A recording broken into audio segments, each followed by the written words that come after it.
Hello guys, welcome to a new video on Tower of New World. In this video, I'm going to go over the update maintenance for this Wednesday and the dev notes number 13. There is a lot of stuff to talk about, but I will try to be as quick as possible. And yeah, just bear with me for the duration of this video, guys. Now, I'm going to skip the maintenance schedule, is the usual. The maintenance compensation is 1,000 suspendium, that's fine. The unit we're going to get is SSR plus Irangion. We already knew that. We already got the video in advance. And I'm super excited about this unit. I'm obviously going to max her out. Not immediately. I'm going to be streaming on this day, and I'm going to try her out at different levels of investment. So we're going to see more or less what could be a good target for different type of people and different amount of investments, and whether she's worth it or not. So far, she just seems to be a better Hiwa. We don't know her exclusive equipment. We don't know her revolution. So she can just get better, but she already seems really, really solid. She already is an improved version of Iwa. So really excited for that. She's going to be super helpful for adventure, most likely PvP, and for bossing. I'm not expecting much because usually mages are not really boss DPS units. So it's fine. Then we're going to get a new act, just 10 additional summons, not much. We're going to get 5 additional adventure floors and 50 additional Trial of Chaos and Trial of Origin floors as well. Pretty good. We're going to get 3 new costumes. We're going to see those in dev notes. And we're going to get some additional events and stuff. So the new events are going to be the non-stop push reward event. This should be the one that's going to give us 300 non-stop summon tickets additional to the ones we already got, but we're going to see that in the dev notes, I would say. Then we have the revolution check-in. We're also going to see a screenshot of that on the dev notes. The usual trial mission, whatever, the boost mission for Iran Yan, the festival boss battle Oakin, pretty interesting, a new mini game that they already shared with us, Marriage Bomb, and Tower of Alliances. Overall, quite a few new events, pretty interesting, and we're going to see exactly which kind of rewards we're going to get, especially from the mini game, I would say. Now, the rest is just the ongoing events that are going to be like kept for the second part as well. Nothing much. We're going to have new products. Again, we don't know what in advance. It's confirmed that we're going to have the special summon for Iran Yon as well. We can expect the same banner as Iwa would say at this point, with the same rates and the same additional rewards. Pretty good. We're going to have Lucky Wheel, and this is a new kind of event that they introduced. We're going to look at that in the dev notes as well. They again increase the amount of times you can buy the non-stop SSR Plus pack with money. And it's going to be interesting, like for people that are low spenders and started with a unit that kind of required Rainbow 5, by buying the additional 600 at this point, they can get hopefully at least 8 copies. So could be good, I would say. Then what else? Extended reward period for the new costume doesn't really matter. Improvement, modification, bug fixes. Okay, that's pretty much all there is to the update. It's a lot of stuff, and it's going to be pretty exciting. Now let's go over the dev notes. Here we have a lot of information. So for the first part, we don't really care about what they say, I would say. So let's just skip it.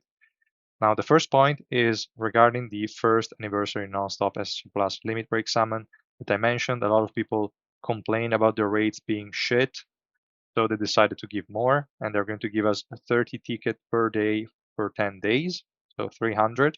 Plus, as I said before, they're going to allow us for 3 more purchases for the first anniversary non-stop SSR Plus pack, which means 300 more for a total of 600 if you're willing to spend for those packs.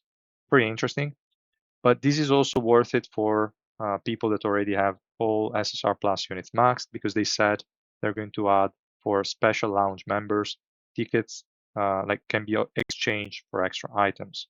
So that's going to be pretty helpful, and I'm probably also going to buy the 3 additional packs as well, depending on what they're adding. Maybe they're giving us enough materials, revolution materials, to max out an additional SSR Plus. That would be pretty dope, but we'll have to see exactly what we're getting. Then what else? Then we have the second point. This is going to be released only at the mid-August.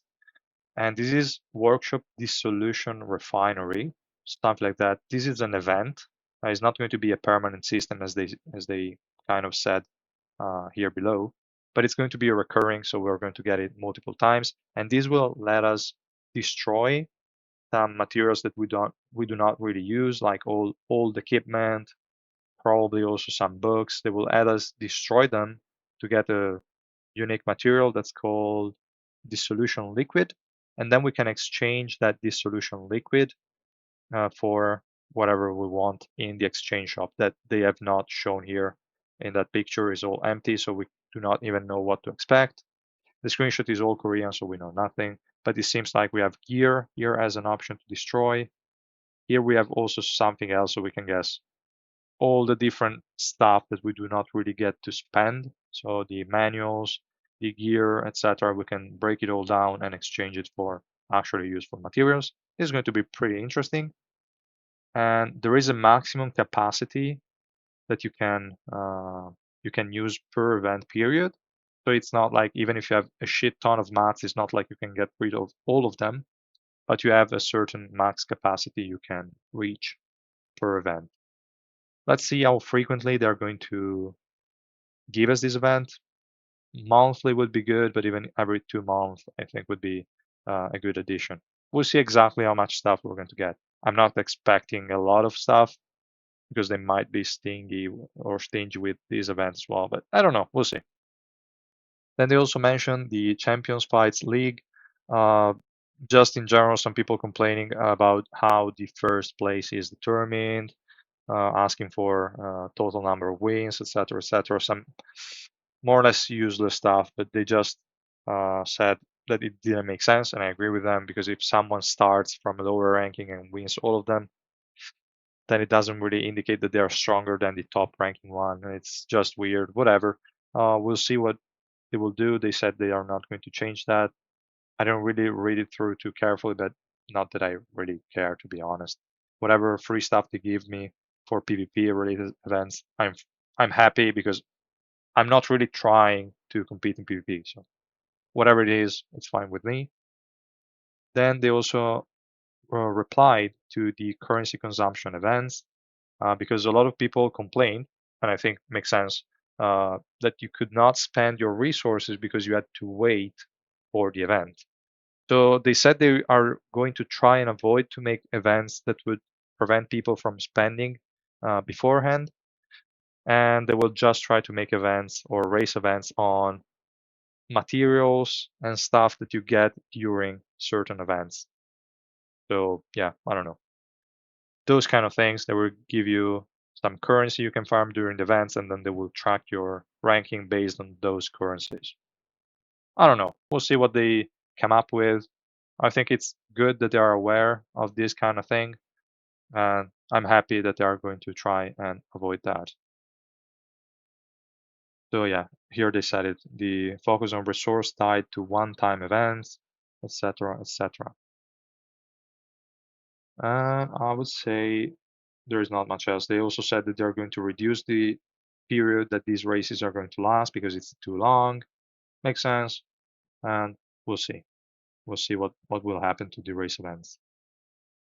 Now, enhancement of special summon usability. So they asked to add the multi-summon feature that they added to normal and black market summons to the special summons as well. Doesn't matter as much, I would say, because uh, this is just an anniversary thing I'm expecting. I don't think every new SSR Plus unit would have this banner, though that would be pretty dope, but I don't know. We'll see. If they start to implement this as a standard, I think a lot of people could max a lot more SSR Plus units. But we'll see exactly what will happen, guys. And then what did they say here? Regarding adventure mode, update frequency. So they decided to add 5 floors every 2 weeks, more or less. That's going to be their planned schedule. I think it makes sense. Pretty good. Then they also replied to the request for a replay feature to view your adventure records after completion. But this is already in place. Like, I don't know. This is tricky. I don't know if they mean replay by playing it again, so have the possibility of challenging certain stage again. But with the fact that they mentioned here view, I don't know if it's a mistake in the translation or whatever, but it is weird because we do have a way to see previous stage clears. So I don't know what they're meaning with that, but okay, we'll see. And then they also address the duplicate teammates issue, that we don't really want to see multiple copies of the same unit in the same team, because that is just lazy design on their part. If they just, to make a encounter challenging, if they have to make like 2 data machine, 2 urek, 2 red mask warrior, that's just stupid design. So they said they're trying to avoid that, and I hope they entirely avoid that, but okay, we'll see. And they're going to try and improve those sections, especially the 3 Uruk and 3 Mashini in the trials. They're going to try and improve those by August 14. So that's going to be pretty interesting. And then finally, the thing that I complained a lot about, guys, if you remember the stage race event um, for the for Adventure Push, they acknowledged again the issue here, and they said they're not really going to do anything that would reduce the value that people that are pushing would get compared to like everyone else, like it should. So nobody should be punished for actually playing the game. So it's good that they said they're never going to do a thing like that again. So I hope that's true, and I hope they can actually avoid that. So complaining wasn't all that useless, even though people attacked me for it, but whatever, it's fine.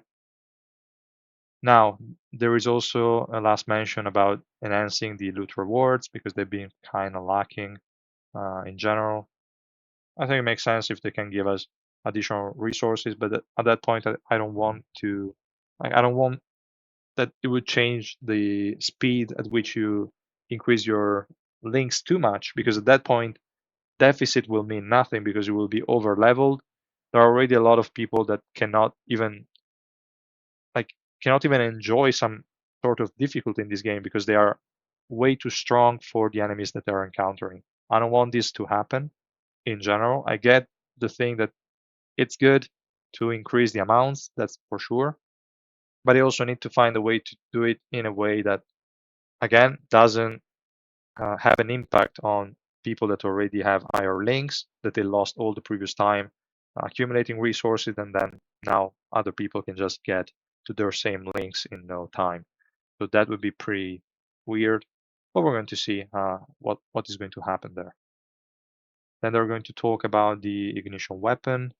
In here, they just said they are they have taken steps to alleviate the burden associated with acquiring ignition weapons by providing more master keys. I don't know where these master keys were.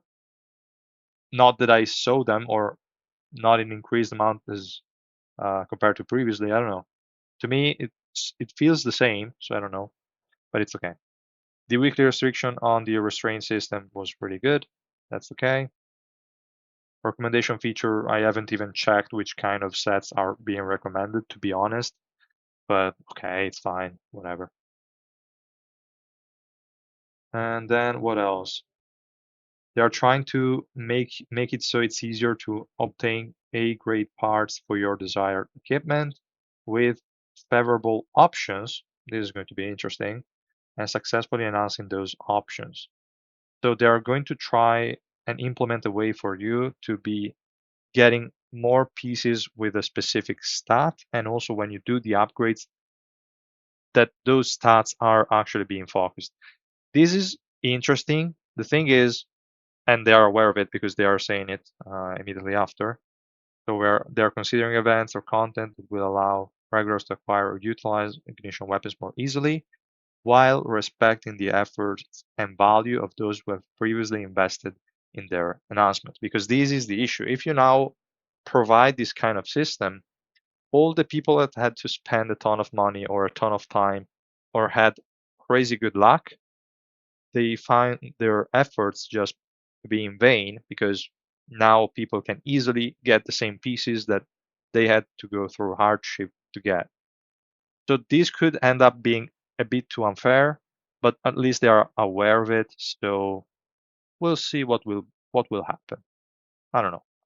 already the fact that they're aware of it makes me hopeful. I don't know, optimistic, but we'll see what happens. Then they also talked about the Revolution Room. So they just said that they will try to make it easier for people to reach up to floor 200. I don't even remember what the cap was. Was it 300? And all the rewards were up to 200. I think so. But yeah, okay, they will try to make it so it's easier for people to get the rewards, but then the ranking, so the last floors are going to be for ranking alone, and they're going to be difficult again. That's an okay change in my opinion. It's totally fine.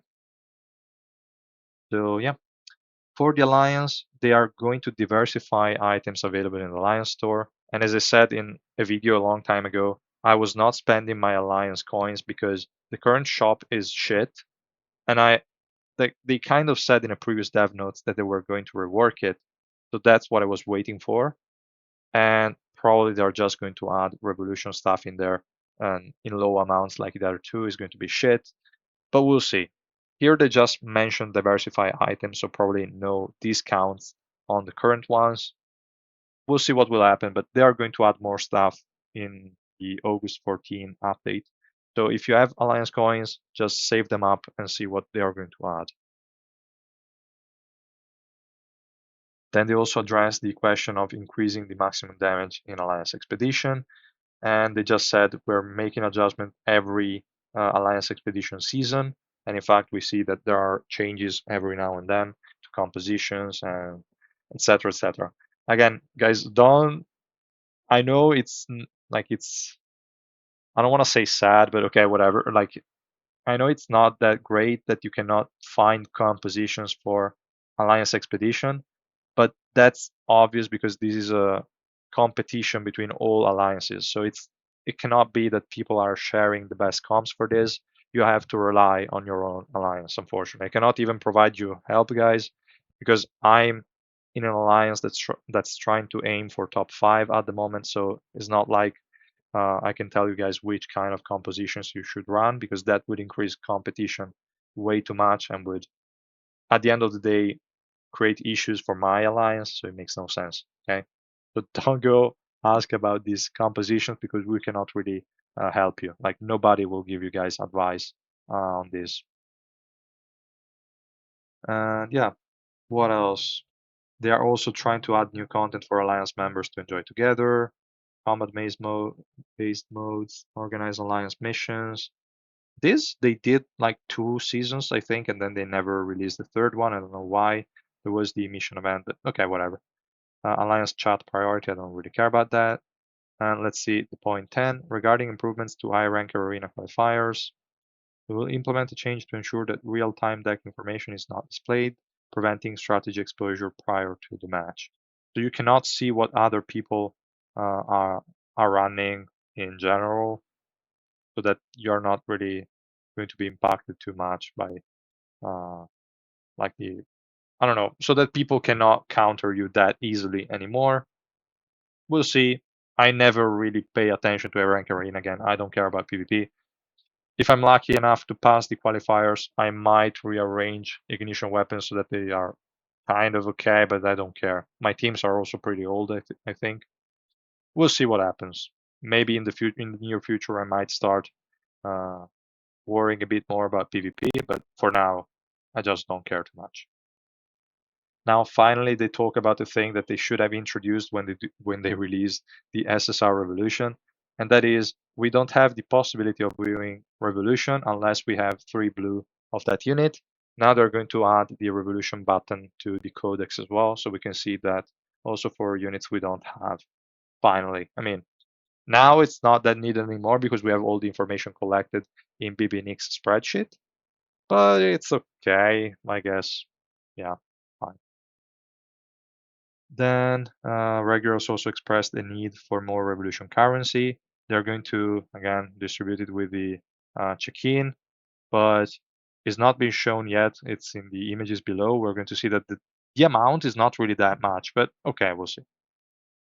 And they're going to offer Revolution currency through various events, and they're also trying to increase the supply. We'll see, because the amount you need to max an SSR Plus is really insane, so I hope they do. We'll see. Then they also mentioned they're working on Calavan and White, which might come soon at this point. Here they also briefly showed some sketches for Calavan skills. Seems interesting enough. I don't know if this guy is going to be a tank, most likely, or a warrior. I don't know. We'll see. We don't even know the color or anything. Just the sketches here. Pretty good. Then we have point 13, responses to other suggestions. Now, the suggestions regarding new events and missions. Let's see if they say anything. They reviewed our suggestions to like various events and missions, giving additional rewards through spontaneous missions while climbing the Tower of Adventure. This is an interesting idea, but if they do so, they should remember that there are people that do not have any floors to clear. So again, retroactive compensation is important. I hope they remember that. Likely, we'll see.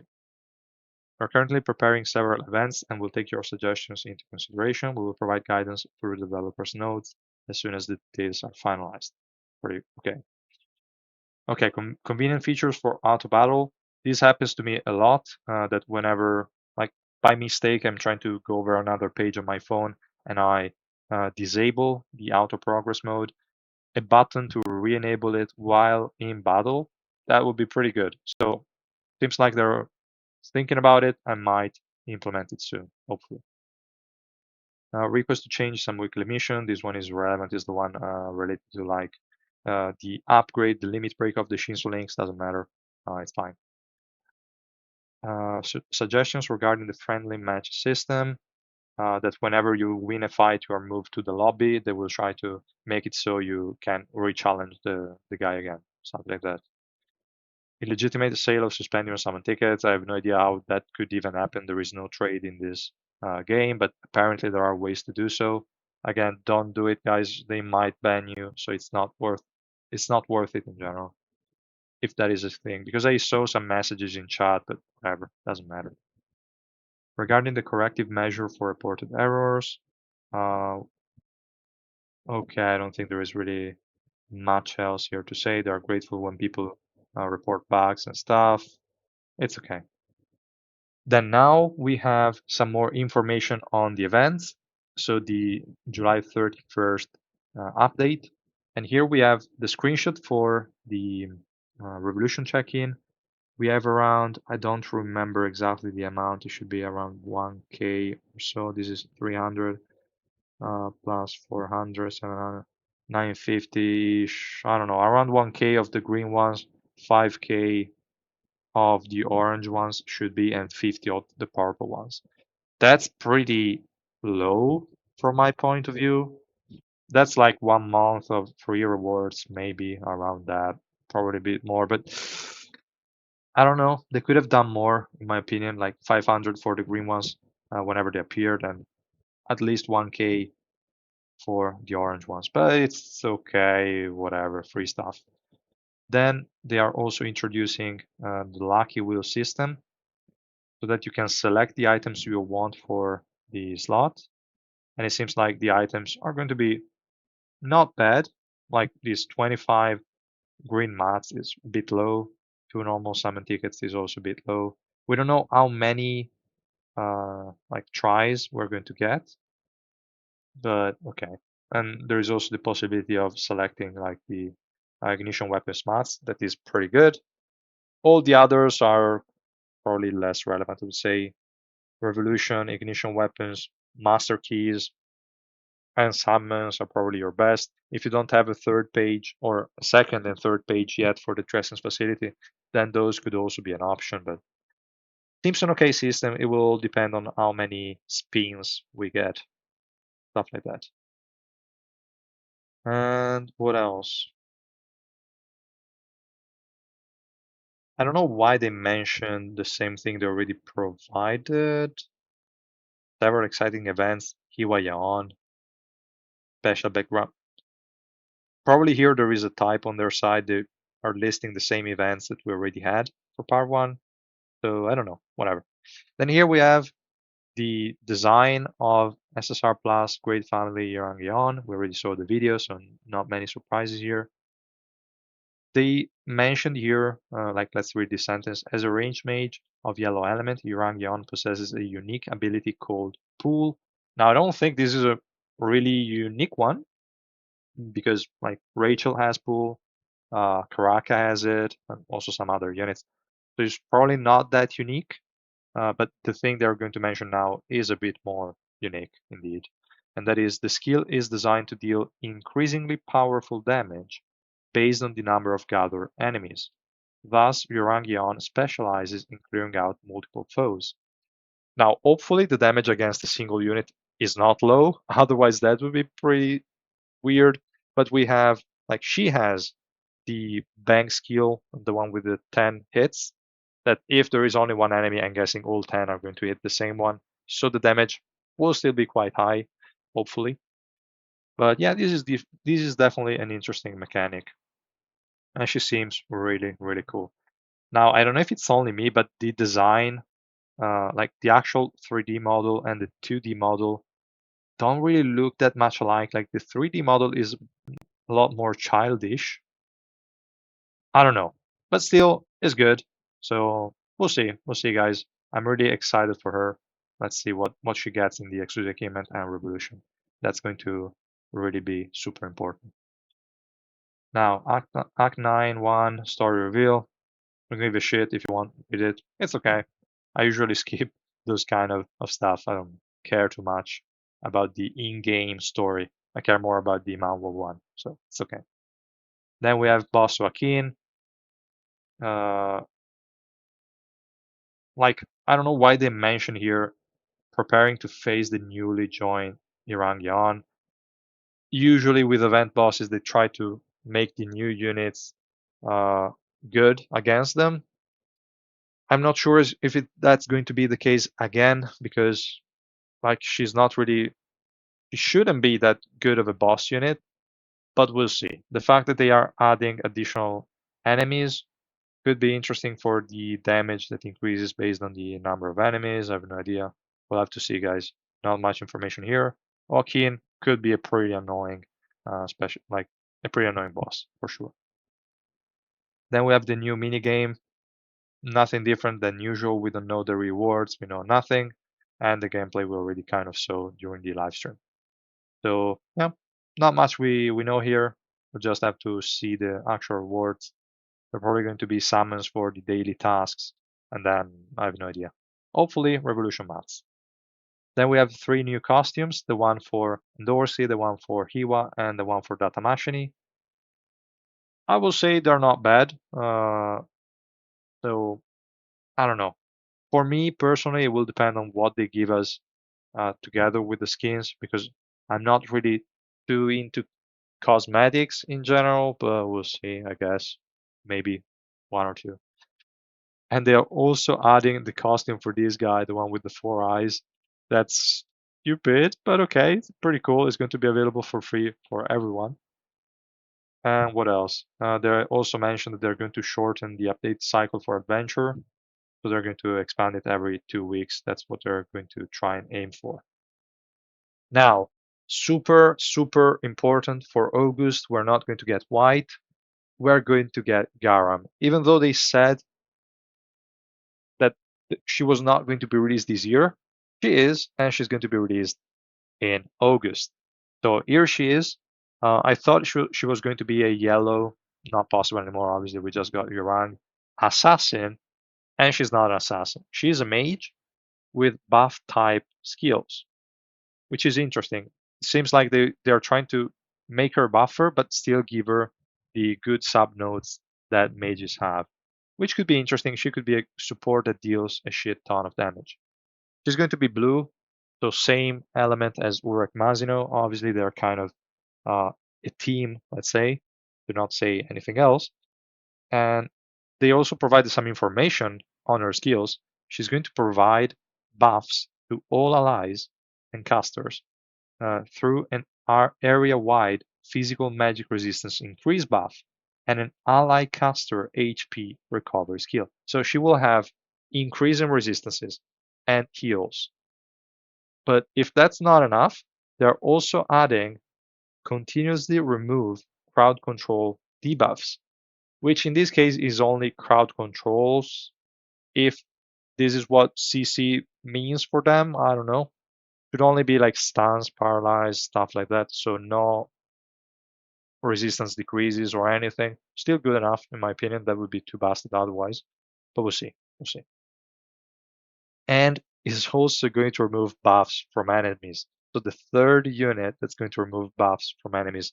And that's huge. Like all the things they mentioned, the physical and magic resistance in an AoE, healing, crowd control removal, buff removal from enemies, is like all of it is super insane, guys. Really super insane. And it also seems that this physical and magic resistance increase is kind of targeted at making Escanor less valuable. If you remember my tier list video, I kind of put an arrow down to Escanor, but I wasn't really planning on demoting him from S+. Though with the release of Garam, we might not really need him anymore, because if she can buff the resistances of your units, why do you need Escanor that can only buff enemies in the front line? We will have to see who Garam is going to target, but definitely I think Escanor is going to lose a lot of value. So yeah, people that didn't pull for him are going to be fine again. It seems like there are kind of making the collab units irrelevant with new SSR Plus releases. Same thing happened to Rachel with the release of Kaiser, and the same thing will happen, it seems, to Escanor with the release of Garam. And now, like, Blue is going to be so busted, it's ridiculous. So interesting. I would say really super interesting unit, super cool design, great character. So yeah, he's probably more hype than Hirang, actually. So I don't know. It's weird that they announced her already like this with all this information, because this is really a lot of information. So yeah, interesting, interesting. And it was also updated recently, actually. So probably because I didn't remember this CC being specified. I think it was only debuffs before, but I don't recall. So yeah, pretty cool. The design, again, super insane. Also, the 3D model is absolutely beautiful. So spectacular release, and we're going to see. Then we have the story event with Urek and Garam, pretty interesting. Then there is going to be the inter-server Giga boss battle, pretty cool. So your server is going to be ranked, and we're going to have Hell Train Arena Season 2, and sneak peek to the Labyrinth of Memories, which is going to be, there are going to be boss battle major characters. Okay, they really specified battles of newly introduced major characters. Now, I don't know if this newly introduced means in the game or newly introduced in the manhwa. That could be really a lot different, because we kind of we can kind of connect this labyrinth of memories to Traumray and Gustang. They might be releasing like a great family version of Gustang, a great family version of Traumray. We might be seeing those units coming a lot sooner than expected. We'll see. Again, it's still great family, so to me, it's still flashback version, not the family head version, though they are kind of family heads already. But like early family ads, not current family ads, if that makes sense to you. So yeah, pretty exciting stuff. We'll see how they're going to implement it at the end. And that's pretty much the all of it, guys. I don't think I missed anything, but if I did, feel free to add it to the comments down below. And yeah, super exciting stuff. I'm really looking forward to Wednesday's update, and also the update where we're going to get Garam. Already, I can already tell she's going to be an insane unit. I don't know how much investment she would require, probably 3 red for max stacking on her physical and magic resistance buff. But other than that, she might not need too much, unless she's also capable of dealing damage, which would be nuts. And at that point, for sure, Rainbow 5, Revolution 6, do all of it. And yeah, that's pretty much it, guys. I hope you enjoyed the video. Let me know if you have any feedback for me, and I'll see you guys in the next one. Bye.